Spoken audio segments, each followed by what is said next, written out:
Assalamualaikum warahmatullahi wabarakatuh.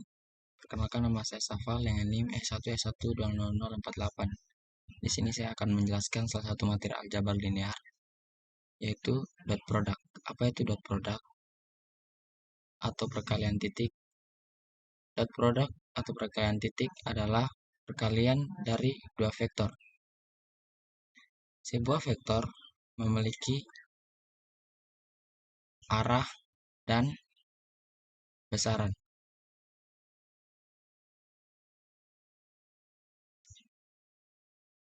Berikut dua vektor. Mereka dapat dikalikan dengan menggunakan perkalian titik. Bisa dinotasikan seperti berikut: A dot B. Ini berarti perkalian titik dari A dan B. Kemudian kita masuk di rumus. Kita dapat menghitung dot produk dari dua vektor dengan cara A dot B sama dengan besaran panjang A dikali besaran panjang vektor B dikali cos theta.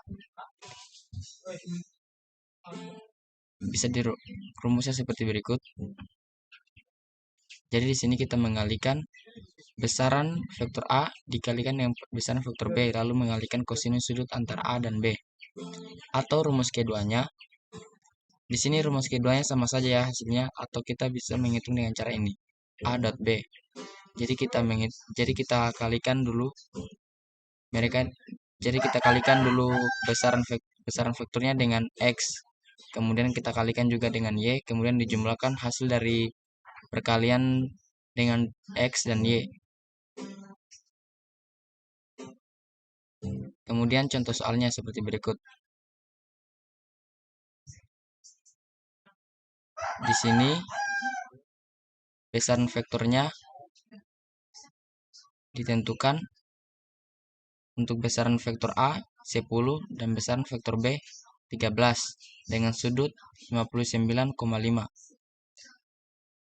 Berikut. A dot B sama dengan kita masukkan besaran vektor A 10, kemudian besaran vektor B 13.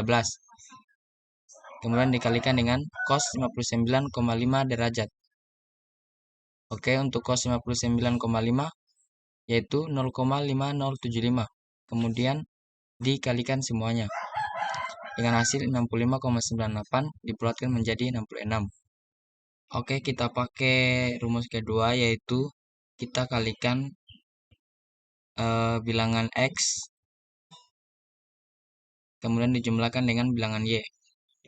Untuk A, bilangan X-nya yaitu minus 6 dan B 5. Sedangkan A di bilangan Y-nya yaitu adalah 8 dan untuk B yaitu 12. Kemudian kita kalikan dulu minus 6 dikali 5 yaitu minus 30. 8 dikali 12 56 dengan hasil 66. Untuk hasil dari vektor ini kita bisa lihat hasilnya sama dengan metode yang berbeda. Hasilnya ini disebut dengan bilangan atau skalar. Mengapa cos theta? Oke, untuk mengalihkan dua vektor masuk akal untuk mengalihkan panjangnya, tetapi hanya jika mereka menunjuk ke arah yang sama.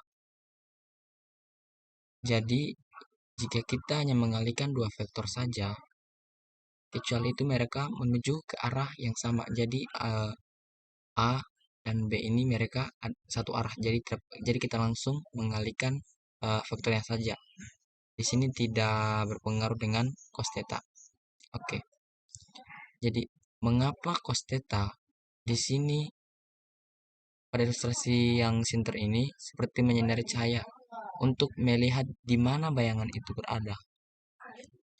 Nah, ilustrasi kedua, kami mengambil komponen A yang terletak di samping komponen B, komponen A, komponen B.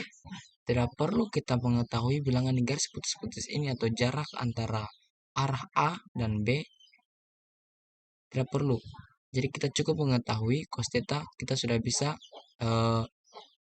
Maksudnya kita cukup mengetahui cos theta, tidak perlu kita di sini berarti menjadi keuntungan bagi kita, tidak perlu kita mengetahui berapa bilangan antara arah vektor A dan vektor B.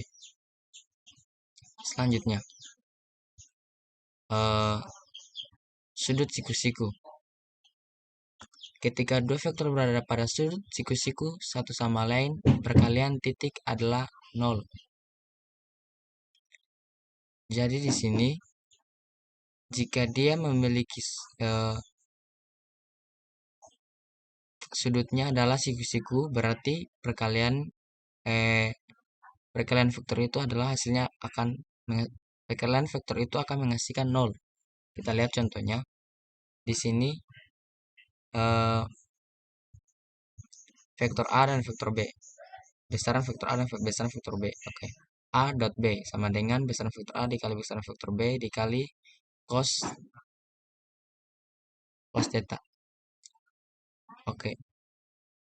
Besaran siku-siku itu yaitu 90 derajat. A besaran vektor A dikali besaran vektor B cos 90 derajat yaitu 0.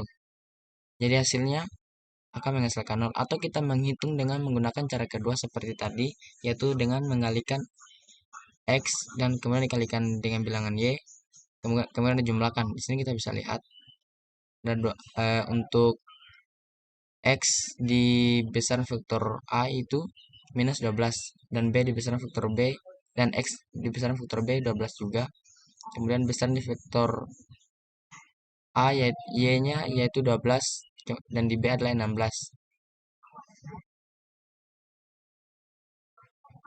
16 yaitu, sedangkan besaran besaran Y di vektor B yaitu 9 dikalikan hasilnya itu menjadi 194 ditambah 194 menghasilkan 0. Jadi kalau misalnya contoh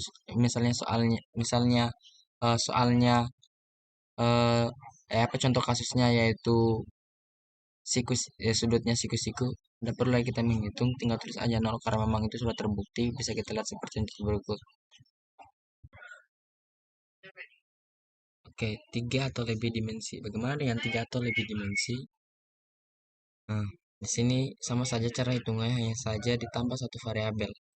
Kan kan kalau dipakai rumus pertama dia X, Y. Kalau pakai rumus ketiga, kalau 3 dimensi dia ada tambah satu variabel yaitu Z. Nah,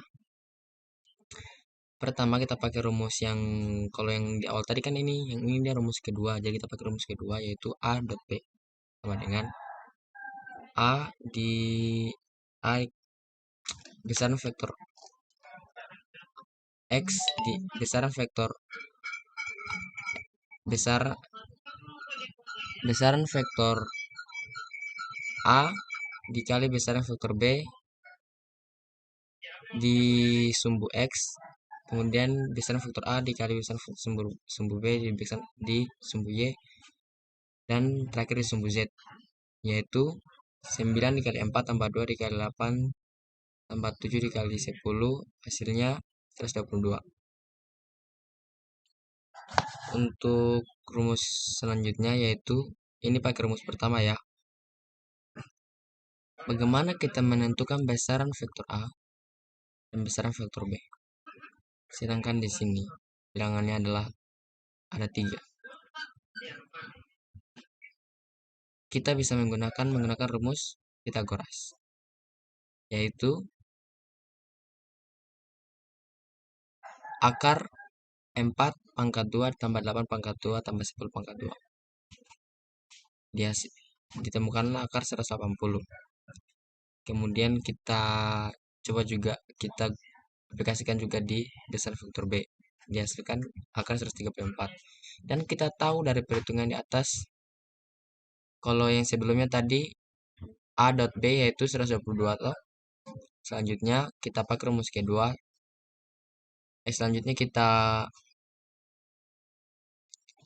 gunakan rumus kedua yaitu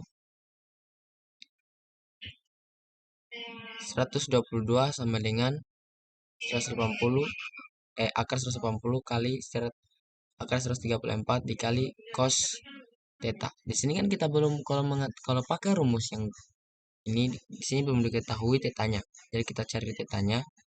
Cos theta sama dengan 122 dibagi akar 180 kali akar 134 menghasilkan 0,7855. Jadi tetanya sama dengan cos cos pangkat minus 1 dikali 0,7855 sama dengan 38,2 derajat. Jadi cos tetanya adalah 38,2 derajat.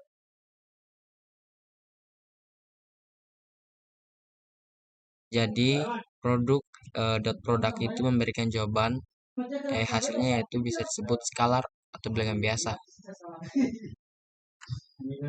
Sekian, itu adalah penjelasan dari saya. Assalamualaikum warahmatullahi wabarakatuh.